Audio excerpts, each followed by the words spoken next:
Oh look, it's the trailer for Metal Gear Solid 4 Guns of the Patriots. Christ, that's a long title. In fact, everything about this game is long. They've even made this trailer about 3 times longer than normal ones. I think they're just showing off by putting all the best cutscene moments into the trailer. When you actually play the game, there's probably only about 4.5 minutes of cutscenes, and the rest of game time is spent with super boring gameplay, or creeping along on your belly like a suburban sex pest who can't get an erection. Well, thank you, Kojima-san. Now I've got to say more than I usually would, and I already get criticism off the internet for talking too much, or too fast, or not enough, or for just generally not being as big a cock as some of the losers who watch my videos.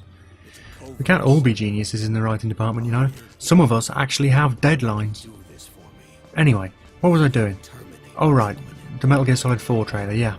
Well, essentially this is a trailer for a game which is only really about 50% game and 50% movie. Everyone still loved it though, and they were right to love it.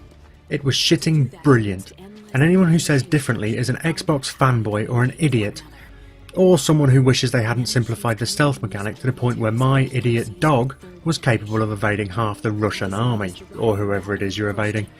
I lost track of who the bad guys were halfway through Metal Gear Solid 2 and decided I'd just kill anyone who didn't have a dodgy mullet, a nice arse, or an embarrassing case of the shits. I think there was a ninja in this game who turned out to be that girly lad they made you play as during Metal Gear Solid 2. Except this time he was a total badass, and he could fight other ninjas holding his sword with his feet. Like those kids that paint Christmas cards with their feet, except less brave and impressive and more deadly and pretend. It also had that geeky guy that pissed himself in the first game. He gave you gadgets and storyline progressions in between fantasising about women and seemingly grooming a young girl they seem to have captured and kept on an aeroplane or boat or something that was metal and strewn with batteries and ration packs. It might have been a lorry container, like in Knight Rider. It wasn't all cliched weirdness though. There was a little robot who followed you about carrying your iPod and zapping the bad guys in the bollocks if you couldn't find a way to sneak past them. The robot looked a bit like a camcorder on legs and was about the size of a large chicken, but seemed to have the ability to carry an insane amount of guns. Perhaps it kept them in the huge rusty barrel it also carried. In the closing levels, it seemed to me like they had forgotten that they were making a stealth action game, because they turned it into one of those old-fashioned athletics games where you had to hammer a button repeatedly for about 3.5 hours until your finger blistered and your arm fell off.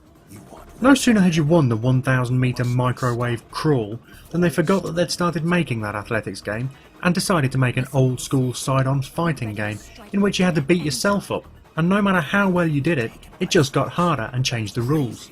At the end of this game there was an entire DVD's worth of cutscenes to sit through, which I know was supposed to be sad because they played sad music.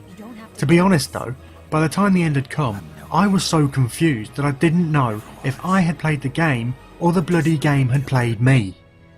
I really enjoyed it though. Shame it was the last one they're ever going to make. Dum-de-dum-de-dum, dum-dum, I've got a theme tune, dum-dum.